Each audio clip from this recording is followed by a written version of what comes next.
The Arbelin forest. A forest the outside world had forgotten. Between ancient trees, only threads of mana flowed in silence. 1,200 years. There was an elf who had guarded this boundary without missing a single day. In this forest, mana grew even between the roots. A light never seen beyond its borders. Walk the boundary, watch, walk again. A day unchanged for 1,200 years. But today, a sword lay on the ground. There was blood on it. A human, barely alive. The rule was clear. Remove them at once. But Aerin didn't move. It was the first time in 1,200 years. His hand rested on the hilt. He couldn't draw it, and he couldn't pull away. Only after a long stillness did Aerin look down at the fallen human. This time, with different eyes. He lifted the dying human onto his back. Something he had never done in 1,200 years. And he began it without a word. Two shadows vanished into the depths of the forest. It was the first time this forest had ever allowed a human's footsteps. Then, light appeared beyond the forest. Torches. 1, 2, growing in number. Following the corridor of glowing mana crystals, they went deeper. A path no human foot had ever touched. For 1,200 years, nothing had happened. Today, everything changed. Aerin knew it. He just didn't know why yet. The Arbelin forest fell quiet again. But beneath that silence, something had already begun to move. A balance that hadn't shifted once in 1,200 years had tilted tonight. And this was only the beginning. It was the night after. Deep in the forest, only mana crystal light remained in a shelter carved by ancient roots. The human opened his eyes. He looked up at the ceiling of roots, then drew a slow, steadying breath. Mana crystals glowed low around them. Roots grown over thousands of years had formed a shelter for two. Aerin said nothing. He simply watched the human who had survived. The human spoke, his voice low and rough. My name is Kael, Knight of the Fern Kingdom. I was trying to protect this forest. There was a parchment in Kael's hand. He hadn't let go of it, even through the wounds. A royal seal, faintly visible. Below it, dense handwriting filled the surface. Aerin was listening. Words he had never heard in 1,200 years. That a human had been trying to protect this forest. Kael's eyes didn't waver. His voice was weak. His conviction wasn't. Silence settled between them. In the mana glow, neither spoke for a long time. And then something strange happened. For the first time, Aerin was trying to understand a human's words. Then light flared at the forest's edge. Torches. 1, 2, growing in number. Aerin and Kael stood side by side. Outside, the torchlight was drawing closer. The boundary had been tested twice in a single night, and this time, Aerin wasn't alone.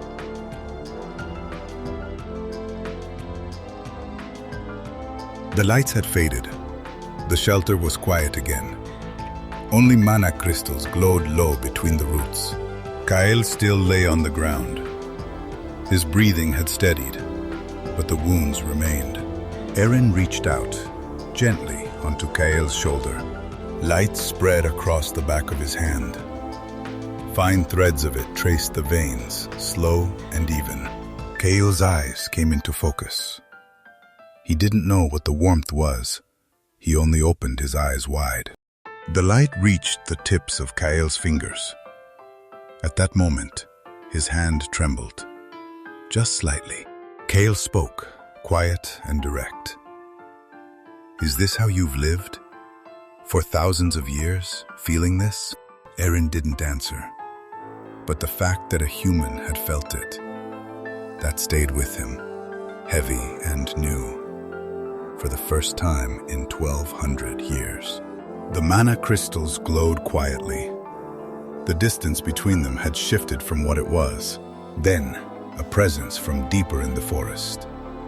An elf of immeasurable age, standing there in silence. Aerin went rigid. It was the Elder, and those eyes already knew everything. The Elder said nothing. That silence was a question heavier than any words. The Elder only watched. No words, only that gaze asking. The first warning the forest had sent to Aerin, and it would not be the last. At the end of that warning came a summons. The Root Council, a place where cold emerald light pooled in the dark. Aerin walked in. The first time in 1,200 years he had stood in this place. The elders filled the space between the roots, figures carrying the weight of uncountable ages. The elders spoke, low and unhurried. The human leaves within 3 days. Aerin listened, still. He didn't move, but his eyes were slowly, quietly changing. In his hand was the parchment Kael had given him, evidence about the forest. Aerin held out the parchment. Look at this. The human was trying to protect the forest. The elder's eyes didn't move. Our law has stood for thousands of years. There are no exceptions. No one spoke. The entire council had become a single silence. Aerin raised his head, low and clear. I will not send him away. The council went still. Those words had just struck against something ancient and immovable. Dozens of eyes turned toward Aerin, the look that comes before a verdict. The first time in 1,200 years, refusing the law before the council itself. Aerin knew this choice would come with a price. 3 days had passed. Dawn came over the Arbelin forest, same as always. Aerin stood at the boundary. Kael was still inside the forest, unsent. Mist settled low. A dawn where the forest breathed quietly through the dew on every blade. But the quiet broke. Along the forest path, the council's enforcers were drawing closer. Aerin watched them come, as a sentinel of 1,200 years, without wavering. The enforcers stopped. Aerin stood in their way.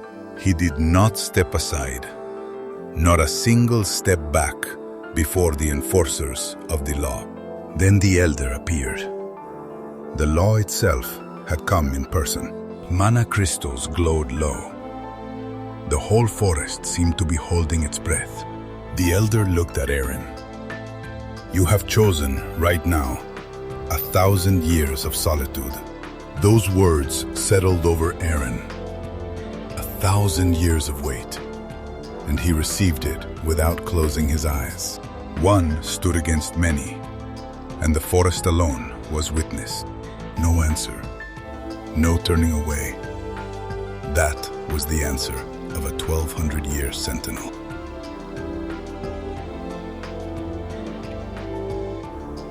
After the sentence was handed down, something changed beyond the border. In the distance, lights began to spread. Then a dwarf merchant appeared, smiling. He offered to mediate. The dwarf stood before Aerin. This can all be resolved. Leave it to me. The dwarf pointed toward the forest's edge. There were lights in that direction. Aerin looked at where the dwarf was pointing. Something didn't add up. The dwarf turned away. His departing steps were oddly light.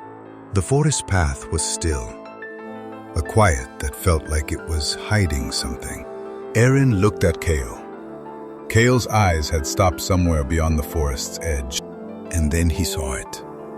The dwarf's hand and a gauntlet bearing the kingdom's crest, clasped together. The color drained from Kael's face. Only then did Aerin understand what that expression meant. Aerin turned his gaze the same way. The lights were multiplying, one by one. The kingdom's soldiers lined the full perimeter of the Arbelin forest. The encirclement was complete. Kael spoke, fast and low. "We have to run." Aerin looked out at the forest, a boundary that had held for thousands of years, surrounded for the first time tonight. That night, the council moved from within the forest. 3 young sentinels who had stood with Aerin lost their names, one by one. From this day, you are released from the bonds of the Root Council. At the same hour, beyond the forest, a different bond was being forged. Aerin stood with Kael in the depths of the forest, watching the light at the border. If you leave now, you can live, then you would be left alone. In 1200 years, no human had ever answered him like that. In that moment, the first torch flame touched the moss inside the forest. The forest answered at once. Far away, the sentinel's veins trembled sharp. He asked the forest through his fingertips, "Just for today, might he draw all of it in?" The forest gave its leave, the first answer it had given in thousands of years. The moment the forest agreed, it gave everything. Arms spread wide, the sentinel began to pull the entire forest's mana into his own body. Kael watched, the figure growing clearer and clearer inside the light. Meanwhile, Vern's army was pouring into the heart of the forest. At his call, the roots broke through the earth and rose. A green wave spread in silence. It was the forest's last breath. As the wave subsided, Kael stepped before the commander. The commander saw the seal on the document and paused. Part of the army began to pull back. A single document proved stronger than the order, but the council's law did not wait. The sentinel was exiled from the forest. The forest's mana began to leave him, slow and silent. A quiet departure. As the bond of thousands of years broke apart, only their gazes touched, quiet and still.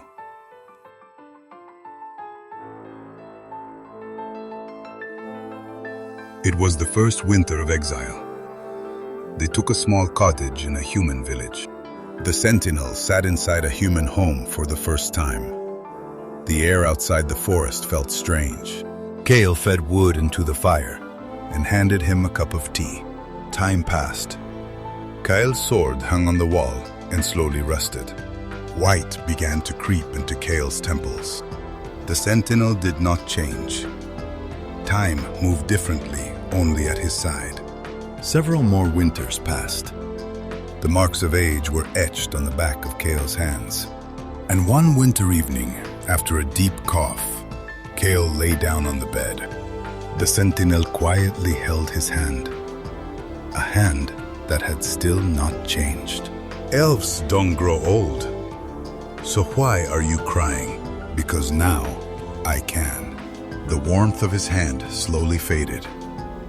The room held its silence for a long, long time.